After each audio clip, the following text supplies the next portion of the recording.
The time of Ezekiel was marked by difficult moments as he lived in a turbulent period of Judah's history. Zedekiah, the last king of Judah, assumed the throne in Jerusalem with a small army, but the city was besieged once again by the powerful army of Nebuchadnezzar, who eventually captured Zedekiah. The tragedy reached its peak when all of Zedekiah's sons were killed before his eyes, and in a cruel act, his eyes were gouged out, symbolizing the end of the royal lineage. Amidst this devastating defeat, Nebuchadnezzar ordered the total destruction of Jerusalem. In the midst of this context of pain and desolation, God sent a call to the prophet Ezekiel, even though he was thousands of kilometers away from Jerusalem, in the land of Babylon. God called him to preach and bring hope to his chosen people who had been taken captive and had fallen into disgrace due to their wickedness. The invasion and conquest by Nebuchadnezzar were allowed by God as judgment on Israel, leading the captive people to the distant land of Babylon, where they were in a state of deep discouragement and hopelessness. They suffered all sorts of mistreatment and misery, causing them to forget the times of abundance and blessings in their homeland. God wanted to show the prophet what he could do for the people of Israel, who were considered defeated and annihilated by Babylon.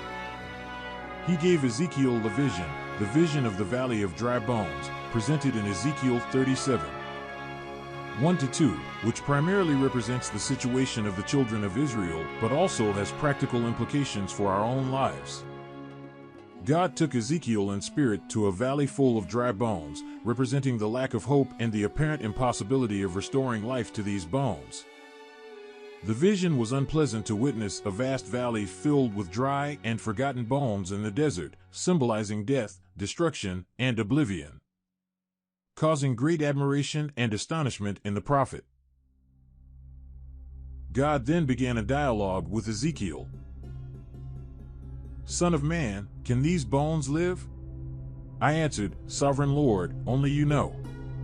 Then he said to me, "Prophesy to these bones and say to them, dry bones, hear the word of the Lord. This is what the Sovereign Lord says to these bones: I will make breath into you, and you will come to life. I will attach tendons to you and make flesh come upon you and cover you with skin. I will put breath in you, and you will come to life. Then you will know that I am the Lord." And I prophesied as I was commanded. And as I was prophesying, there was a noise, a rattling sound, and the bones came together, bone to bone.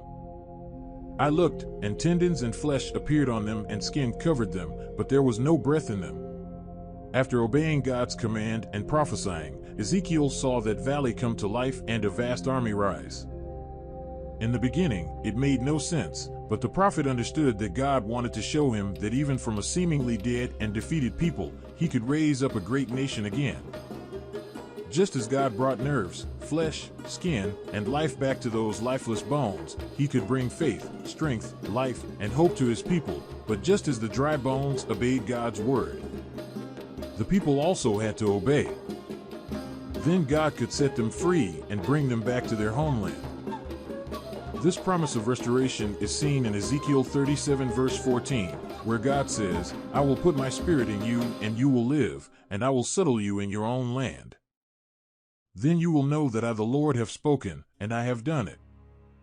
The vision of the valley of dry bones demonstrates the power of God's word to bring life and hope where there seems to be no possibility.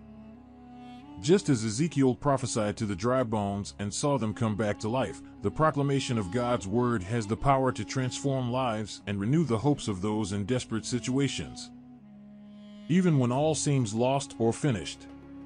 This vision serves as a message of hope and encouragement to all of us.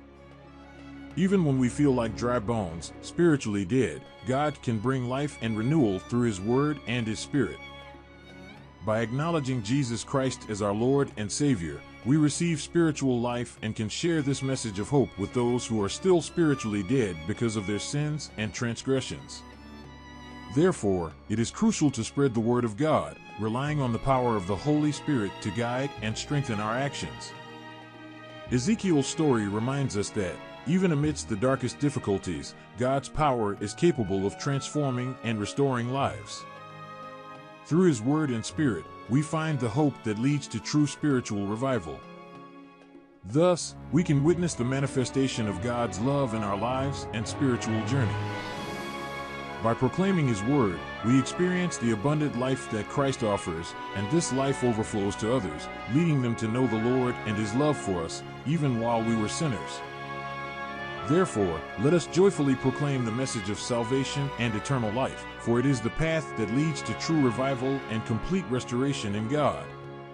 If you have enjoyed this journey through biblical mysteries, don't forget to leave a like and subscribe to my channel for more intriguing content on history, mythology, and everything in between.